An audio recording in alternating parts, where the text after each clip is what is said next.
In an interview, Dr. Aranda explains that a supermoon is an event that occurs when a full moon is at its closest orbit to Earth.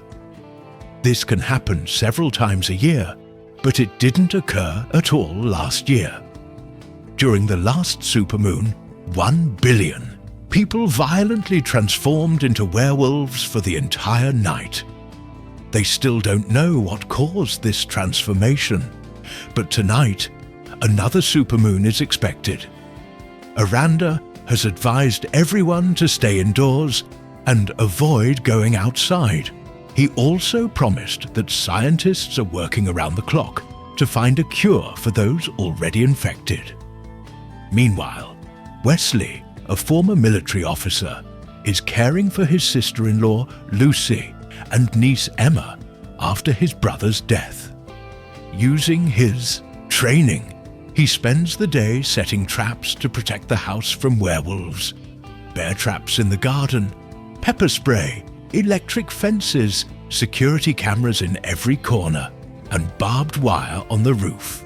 While working, Wesley notices his neighbor Cody practicing shooting and calls him over because children are outside. But Cody doesn't care. He wants to train after seeing werewolves wreaking havoc in Japan and Australia. At the same time, another, neighbor Reagan, brings cookies for Emma to cheer her up on the anniversary of her father's death. To thank him, Lucy gives Reagan some extra batteries and pepper spray. After Reagan leaves, Wesley declares that the house should be locked down for the rest of the day and reviews the safety rules with Lucy. They must not open the door for anyone, avoid making noise, stay unnoticed, and not hesitate to shoot if necessary.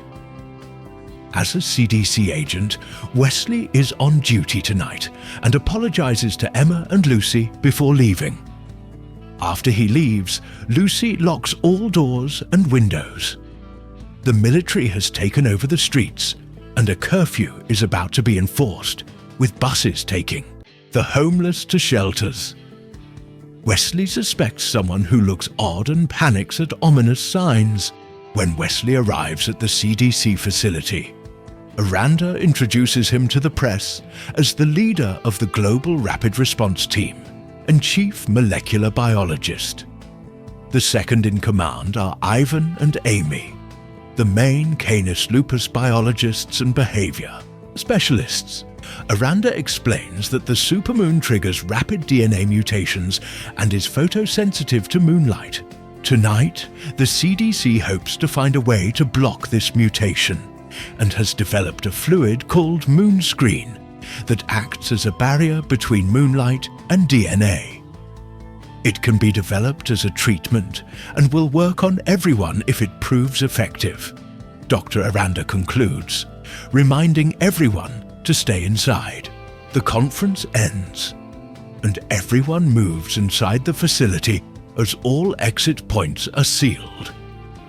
Amy sees her boyfriend Miles arrive. He had turned into a werewolf during the last supermoon. She remembers their last kiss and how he had willingly volunteered for the experiment. As a precaution, Miles is locked in a cage and chained, since werewolves can sense the approaching supermoon. Wesley, Ivan, and other CDC personnel wear special suits with digital screens displaying vital signs of test subjects. Scientists apply moonscreen drops to the volunteers' eyes, followed by a full-body spray. One of the test subjects begins to have second thoughts due to fear, but her concerns are dismissed. Miles tries to calm her, while the last two volunteers are already showing signs of manic excitement. Then, the roof is opened to let in moonlight, but none of the subjects transform, confirming that moonscreen works. Aranda quickly orders the team to begin working on a cure using the collected samples. As Wesley and Aranda analyze the samples, they realize the mutation is part of an immune defense. The supermoon is triggering a dormant protective response. However, they still don't understand why this only became reactive last year. Suddenly Miles begins to transform again, revealing that Moonscreen only lasts 60 minutes. Even tries to push the spray machine toward him, but Miles reaches through the bars and grabs him. Other volunteers begin transforming too, as Amy orders the roof to be sealed. Miles knocks over the spray machine, which crashes into cages and equipment, causing a short circuit that prevents the roof from closing completely. The subjects continue mutating into terrifying beasts machines, explode, and chaos spreads. Most scientists flee, but a blast damages Aranda's suit, exposing him to moonlight and triggering his own transformation. Wesley catches him while Ivan searches for Tequila Injector, but is too late. Aranda fully transforms, his hairy body bursting out of the suit, and slashes Ivan with his claws. A scientist fires a shot, driving the werewolf away, but stray bullets open more cages. Wesley carries the bleeding Ivan to another room as the escaped werewolves attack armed scientists. Smoke and power outages make it hard to see. Scientists are picked off one by one. A werewolf throws a guard through a window, creating an exit path. In the hallway, staff try to flee, but the creatures reach the area and continue attacking. After a body falls, Amy reunites with Wesley and Ivan.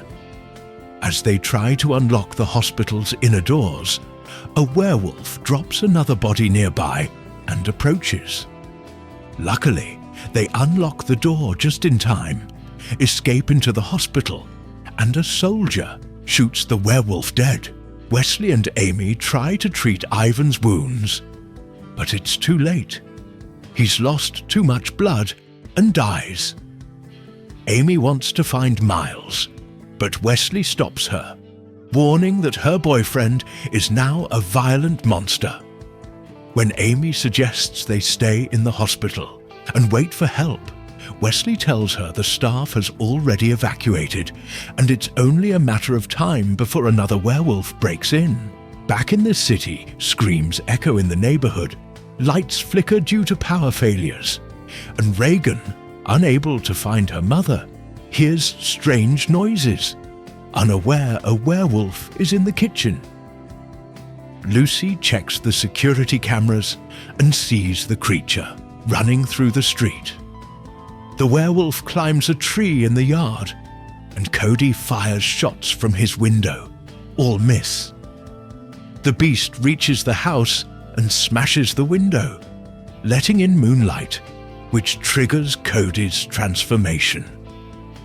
Meanwhile, Amy and Wesley carefully avoid werewolves and reach the armory, where they suit up and grab as many weapons as they can.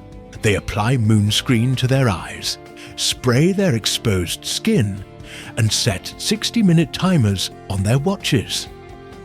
Wesley promises Amy that if either of them starts transforming, the other will shoot. As they head out, they encounter Miles, prompting Amy to activate a light bulb so they can escape. A flash distracts the werewolf, giving Amy and Wesley a chance to escape. They jump into Wesley's car and drive off as fast as they can. Wesley calls Lucy, and she shares what she saw on the security cameras. Meanwhile, Reagan comes outside and pleads with Lucy to let her in, saying a werewolf killed her mum, and she doesn't want to be alone. Lucy wants to help, but Wesley reminds her that opening the door is dangerous. As they argue, a werewolf attacks and kills Reagan. Distracted by the call, Wesley crashes the car into a bus. The call ends, and Lucy, hearing Reagan's screams during the attack, has a panic attack. The werewolf that attacked Reagan is Cody, who activates an electric trap by throwing his body onto it. Lucy sees this on the camera and activates pepper spray to drive him away. Amy and Wesley escape from the car just before the flames reach them. Wesley realizes he dropped his phone, but has no time to retrieve it, so Amy pulls him away. Now they have no choice but to go on foot. As they walk, they spot werewolves destroying vehicles and hide behind parked cars. Unfortunately, more werewolves appear from the other side of the street, surrounding them. They take cover under a car and stay silent while the werewolves tear through the area. One of the creatures sniffs their car, but luckily doesn't find them, and soon leaves. When Amy and Wesley emerge, an alarm reminds them it's time to reapply the moon screen. The sound alerts the werewolves, and the two are forced to run. Amy sees the mall gate about to close, and they slide under it just in time, locking the furious werewolves outside. Inside, a child tells them to follow, and they see people hiding behind shop gates. Wesley realizes this is an underground market with tunnels they can use to safely cross the city. Suddenly, a blade is held to Amy's neck as the locals threaten them. Desperate, Wesley explains they only want to reach their family, so the group agrees to guide them to the tunnel entrance. Meanwhile, Lucy checks the cameras again and sees Cody howling to summon more werewolves. A few minutes later, Amy and Wesley cross the tunnel, but just before they can open the exit door, a werewolf appears. They try to shoot it, but it knocks them down before they can fire. It tosses Wesley around, but he grabs a metal pipe and stabs the werewolf, who spits blood on him before dying. Amy and Wesley reach the exit, but need to reapply Moonscreen. Unfortunately, the liquid has overheated and is now ineffective. Spotting an open shop nearby, they cover themselves with a tarp and run into the building. They break the door open, triggering an alarm. Amy rushes to destroy it before it attracts werewolves, while Wesley prepares the moon screen. They placed the moon screen in the fridge and now had to wait. Later, Wesley heard a strange sound, and following it, found a child in the store who startled him. The child had transformed and was eating a cat. Wesley couldn't bring himself to shoot the child, but thankfully, Amy had a taser and quickly killed the creature. In the city, the werewolves found a way to destroy half of the cameras in Lucy's house. They began throwing their massive bodies against the flood barriers to activate electric traps, causing the house's power to falter. Hearing the noise, Lucy armed herself before checking the remaining cameras. The werewolves pushed a tree over the flood barrier, destroying power lines in the process. The house was plunged into darkness, but Wesley had left behind many flashlights for his family. As Lucy and Emma rushed around the house, turning on as many lights as possible, the werewolves breached the fence, and one of them got its leg caught in a bear trap. Soon, Lucy heard them climbing onto the roof and began shooting to stop them, but eventually ran out of bullets and had to retreat. After applying the cooled moon screen, Amy and Wesley returned to the streets and encountered a group of heavily armed people efficiently shooting the werewolves. Using teamwork and powerful weapons, they managed to repel or kill the creatures. Amy and Wesley tried to seek their help, but the group didn't trust that the two were truly protected by some mysterious liquid, leading to an argument. Suddenly, another werewolf appeared and killed one of the men, prompting his companion to open fire. Wesley and Amy ran to hide behind a car as another warrior was captured and had his face eaten by a beast. A stray bullet shattered the car window, leaving Amy dazed for a few minutes, forcing Wesley to shoot at the approaching werewolves. an enormous werewolf jumped down from a rooftop, smashing a light post before landing in the street. A man in a truck shot at it, but the creature used a human body as a shield and then hurled the man from the truck. As the werewolf dragged him underneath to feed, Amy realized they were being encircled like prey and that they had to move before they were cornered. To test a theory, she deliberately stepped out and screamed to distract the wolves. The large werewolf sniffed her and punched her in the stomach, but didn't kill her. As she screamed at it, the werewolf roared back, giving Wesley enough time to fire. After many bullets, he finally killed the massive creature, causing the others to flee. Wesley jumped into the driver's seat and called Amy to join him, but just as she reached him, a hairy hand snatched her away. Desperate, Wesley looked around but couldn't see her. Realizing he had no time to save her, he drove away, feeling guilty. Meanwhile, Lucy continued shooting at werewolves from the roof. When one reached the area above the living room, she shot again, creating a large hole in the roof that let in moonlight. The werewolf approached the front door and began shaking it, so Lucy fired again, trying to weaken it until her bullets ran out. Desperate, Lucy armed herself with a knife and gave Emma pepper spray. At that moment, a werewolf smashed through the wooden boards covering a window and entered the house. Lucy and Emma ran to hide in the bedroom. The werewolf followed their scent and was about to find them when it was distracted by a sound outside. It was Wesley, honking at the 4 wolves blocking the road. He sped forward in the truck and began mowing them down one by one in the rain. One final beast leapt onto the truck, so Wesley drove it straight into Cody's garage. Lucy and Emma thought it was over, but before they could come out, a werewolf broke through the wall. They ran, and Lucy pushed Emma into a closet before hiding behind a door with her knife. One werewolf found Emma and began breaking through the wooden door, so she activated the spray to scare it off.